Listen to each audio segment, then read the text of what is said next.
Selamat datang kembali di pembahasan mendalam kita. Hari ini kita mau bahas sesuatu yang mungkin Anda juga ngerasain banget ya akhir-akhir ini. Perasaan ketinggalan ya? Nah, itu dia. Perasaan kayak terus-terusan ketinggalan. Ada teknologi baru, aplikasi baru, cara kerja baru. Rasanya tuh kayak kita lagi lari di treadmill yang kecepatannya nambah terus. Betul, betul. Dan ada satu ide menarik nih dari Astro Teller di Google X yang kayaknya pas banget buat ngegambarin ini. Coba Anda bayangin sebuah grafik. Iya. Grafik yang 2 garis itu kan? Tepat. Jadi ada satu garis yang naiknya landai aja, itu kemampuan kita sebagai manusia untuk beradaptasi. Terus ada satu garis lagi yang tadinya di bawah kita, tapi sekarang melengkung tajam ke atas, hampir vertikal. Itu laju kemajuan teknologi. Dan yang jadi inti masalahnya adalah, menurut Teller, kita baru aja ngelewatin titik di mana 2 garis itu bersilangan. Baru saja. Iya. Jadi untuk pertama kalinya dalam sejarah, teknologi itu secara harfiah berevolusi lebih cepat daripada kemampuan kita semua untuk beradaptasi. Jadi perasaan kewalahan itu ternyata ada datanya. Benar, itu bukan cuma perasaan, tapi emang kenyataan baru. Dan ini langsung bawa kita ke pertanyaan utamanya buat Anda. Di dunia di mana keahlian yang Anda punya sekarang bisa jadi kurang relevan 5 tahun lagi, gimana cara kita bertahan? Atau bahkan berkembang ya? Betul. Jawabannya kan pasti belajar. Tapi rasanya jawaban itu terlalu sederhana nggak sih? Tepat. Karena ini bukan soal belajar lebih banyak atau lebih keras pakai cara lama. Ini soal belajar dengan cara yang berbeda. Pola pikirnya harus geser. Dari yang tadinya ngumpulin pengetahuan, sekarang jadi terus-terusan memperbarui software di otak kita. Oke, jadi kayak update aplikasi gitu ya. Persis. Dan sumber yang Anda kasih ini ngebedahnya dengan bagus banget jadi 3 area. Gimana kita nguasain skill baru, gimana otak kita sebenarnya memproses informasi, dan peran emosi yang sering kita lupakan. Oke, kita masuk ke yang pertama dulu ya, karena ini yang paling sering kita hadapin. Menguasai keterampilan baru. Alat-alat kayak AI misalnya, rasanya tiap minggu ada update baru. Mustahil buat jadi ahli dalam artian tradisional. Nggak akan kekejar. Nah, sarannya di sini kan cukup menantang. Katanya kita harus berani langsung terjun dan nyaman sama perasaan nggak tahu. Sejujurnya itu kan lebih gampang diomongin daripada dilakuin kan? Rasanya canggung, bahkan takut. Tentu saja. Tapi yang menarik ada penjelasan biologisnya kenapa rasa nggak nyaman itu justru pertanda bagus. Oh ya, Iya, waktu kita ketemu sesuatu yang baru dan sedikit bikin bingung, otak kita itu ngaktifin sirkuit namanya jaringan titik biru. jaringan titik biru. Iya, atau locus coeruleus. Nah, jaringan ini terus ngelepasin norepinephrine, semacam zat kimia yang intinya ngasih sinyal ke seluruh otak, perhatian, ada yang penting nih buat dipelajarin. Oh, jadi kayak tombol on buat mode belajar gitu ya? Persis, kondisi ini bisa kita sebut gigi 2 berenergi tinggi, fokus, waspada, dan siap menyerap. Oke. Jadi rasa nggak nyaman itu bukan sinyal buat berhenti, tapi justru sinyal otak kita lagi siap-siap belajar. Tapi ada batasnya dong ya. Kalau terlalu nggak nyaman kan bisa panik. Persis, itulah yang disebut gigi 3. Di gigi 3, rasa nggak nyaman itu berubah jadi panik atau stres berat. Norepinephrine-nya kebanyakan, dan otak kita pindah dari mode belajar ke mode bertahan hidup. Dan kalau sudah mode bertahan hidup, kita nggak bisa mikir analitis. Sama sekali. Ini yang ngejelasin kenapa kita bisa ngeblank pas ujian. Semua yang udah dipelajarin kayak hilang gitu aja. Otak kita beneran ganti mode. Jadi tantangannya adalah gimana caranya kita tetap ada di gigi 2 yang produktif itu. Contoh-contoh di materinya relevan banget di sini. Ada cerita soal FZ, seorang software engineer junior. Dia takut banget ngerusak kode yang udah ada, sampai-sampai dia nggak berani nyentuh sama sekali. Jadinya nggak belajar apa-apa kan? Terjebak. Betul. Dan terobosannya itu terjadi bukan karena dia tiba-tiba jadi pinter, tapi karena dia nekat ngelakuin satu perubahan yang kecil banget di bagian kode yang paling dia kenal. Cuma 1 baris. Cuma 1 baris. Dan pas itu berhasil, nggak ada yang meledak, dia dapat sedikit suntikan kepercayaan diri. Keberhasilan kecil itu yang jadi momentum. Nah, ini strategi buat ngejaga kita tetap di gigi 2. Jangan coba naklukin gunungnya sekaligus. Cari satu batu pijakan dulu yang bisa dijangkau. Strategi yang sama persis dipakai juga sama JK, manajer bank investasi yang dapat proyek di luar keahliannya. Dia nggak panik, tapi dia cari titik temu. Oke, saya nggak ngerti topik X, tapi saya ngerti cara memanage orang. Dia mulai dari situ. Ini prinsip yang kuat banget. Temukan tumpang tindih antara apa yang sudah Anda tahu dengan apa yang harus Anda pelajari. Itu kayak kolam dangkalnya. Kita mulai berenang di situ dulu buat bangun pede sebelum ke tengah. Saya suka cara mikirnya. Jadi bukan soal keberanian buta, tapi strategi cerdas buat bangun momentum. Tapi ini kan buat skill praktis ya. Gimana dengan hal yang lebih abstrak? Kayak gimana otak itu sebenarnya memproses informasi? Pertanyaan bagus, karena mekanismenya agak beda. Jadi pas Anda belajar info baru, katakanlah sebuah fakta, informasi itu ditaruh di semacam rak memori sementara di otak. Rak sementara, oke. Dan rak ini rapuh banget. Makanya ada yang namanya risiko penggusuran. Risiko penggusuran.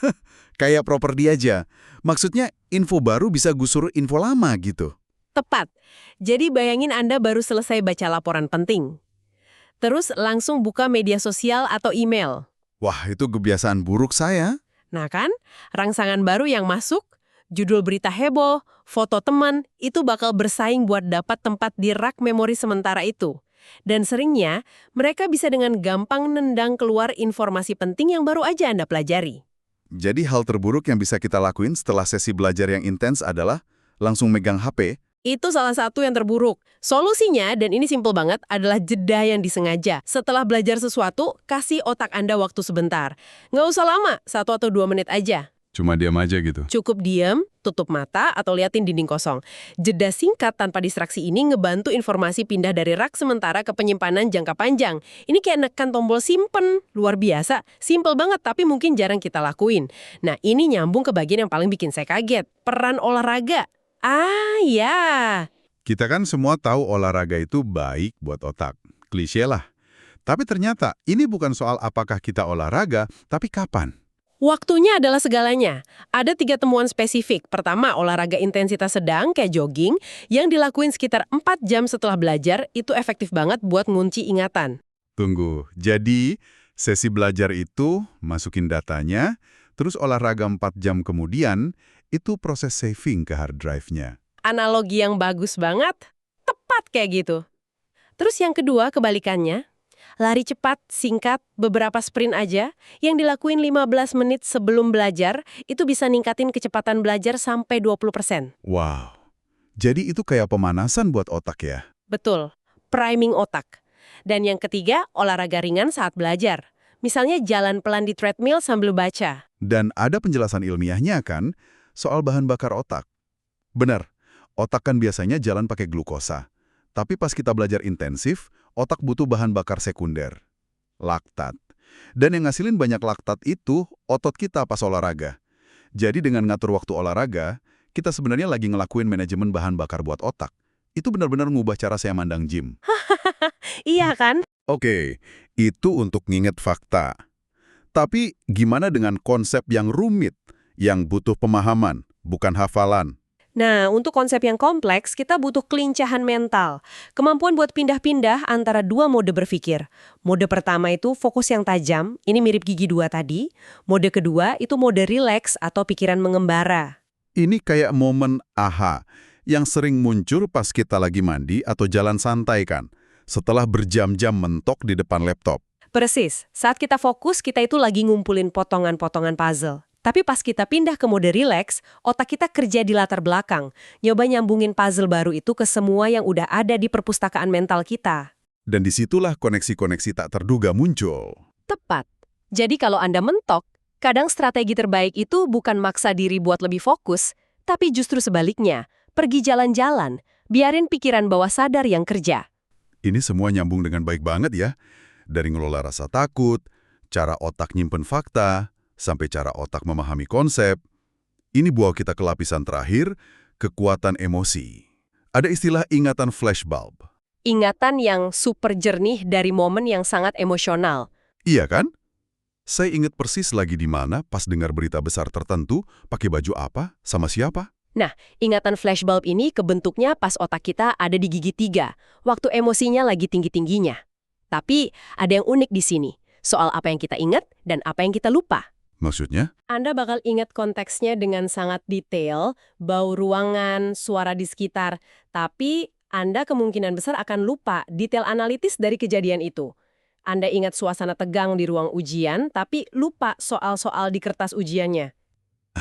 Oke. Jadi gigi 3 itu bagus buat ngerekam latar ceritanya, tapi jelek buat ngerekam dialognya. Jadi, apa artinya ini buat belajar? Kita harus ngehindarin emosi sama sekali. Enggak juga. Emosi itu bukan musuh, tapi alat yang harus dipakai dengan benar. Emosi positif itu bisa jadi kayak stabilo buat ingatan.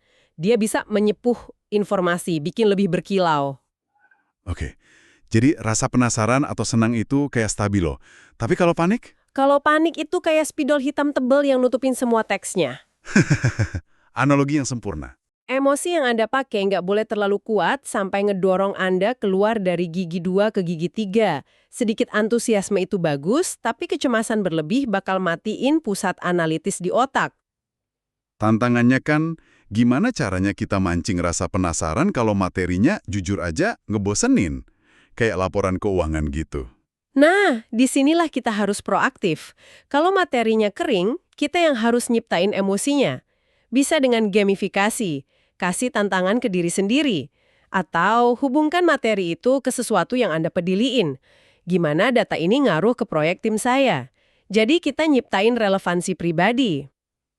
Jadi, kalau kita rangkum ya, laju perubahan yang gila ini emang nuntut kita jadi pembelajar seumur hidup. Tapi ternyata kita nggak harus pasrah kewalahan. Ada perangkatnya, Ada toolkitnya. toolkitnya. Pertama, berani nyemplung ke hal baru tapi pakai strategi cerdas. Mulai dari yang kecil, bangun momentum biar tetap di gigi 2.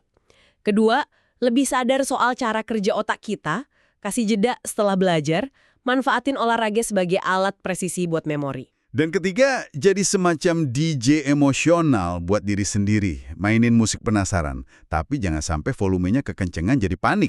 Tepat. Ini benar-benar toolkit yang sangat praktis ya, bukan cuma teori.